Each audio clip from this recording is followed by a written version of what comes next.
If there was a way I could sum up Doom really easily, Doom is about, and also, and then when you also get to hell you have to, and then the game goes on like that for a while. There's also a good amount of, and also. Overall, I would give this game a, so yeah, that's my review. Thanks for watching.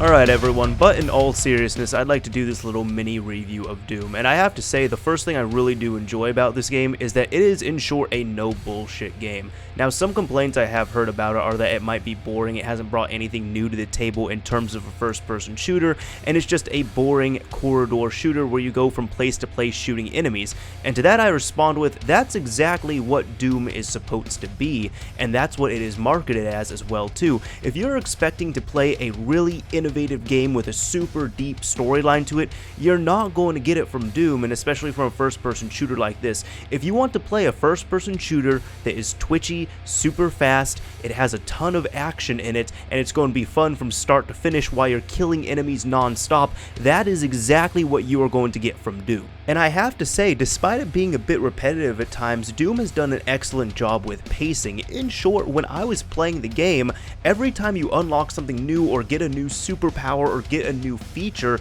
added to your character, the Doom guy, you end up feeling more and more like a god, and near the end of the game, you feel completely indestructible, while as at the beginning of the game, you were probably dying here and there quite a few more times than you expected. But even with that, honestly, the reason why I really hail Doom's praising in this instance is due to the fact that as I was playing through the game, there might have been some points where I said, okay, I'm getting a little bit bored, this might be a bit repetitive, and then as soon as I think about that, bam, they change to a new level. Like I might be in hell, for example, or they give me a new gun, or they give me new power-ups, or they introduce new enemies, and it stays fresh like that for a while. And the only time it really becomes truly repetitive for me was maybe during the last 1 or 2 levels of the game, where it's really obvious that you are just having to complete a few side quests here and there and kind of just get a few things out of the way, and they're trying to throw waves and waves of enemies at you just to prevent you from getting to your point. But I will say, when there are more enemies than you can count on screen and you're just blowing them up left and right,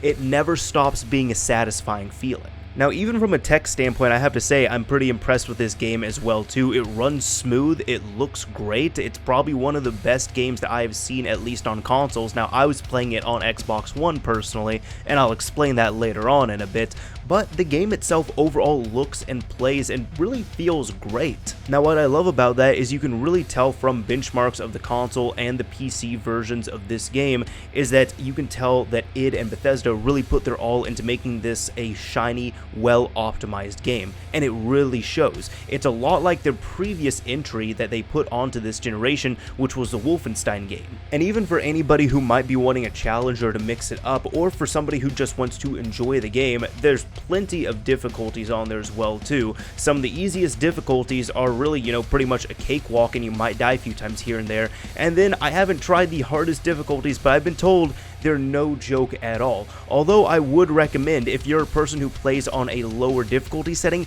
you might want to bump it up by 1, because I did feel like there were a lot of times where it just felt really boring and monotonous, and I knew it was more of a difficulty setting I was at, and maybe I should have bumped it up 1 more in the difficulty selection. So I would actually recommend maybe challenging yourself a bit, because that is part of the fun to do. Now, if you are looking to pick this game up, be aware that there are, a bunch of collectibles, a bunch of power-ups and everything that you can get, and honestly, I want to play through the game again as well too, so there might be some replay value for you if you pick up the game for the single player experience, and that is what I'd recommend. There's also a multiplayer component, which honestly I didn't touch because I don't play Doom for the multiplayer, but at least from what I've played in the beta, I wasn't too keen on it personally, and from what I know, it's just kind of dead with the servers and everything, and that might have to do with the fact that the single player was actually developed by a separate team and even a separate company, I believe, than the multiplayer. So if they don't feel different, that's because they were developed by 2 different entities and slapped onto one package. Other than that, I'll really say that this game is definitely a game that you'd want to pick up for the single player experience. If you're not into that, I wouldn't recommend picking it up. And if you're on the fence about buying it, I'll say this: if you're the type of person who's going to play through a first-person shooter shooter that might be 8 to 10 or even 12 hours just once and that's it,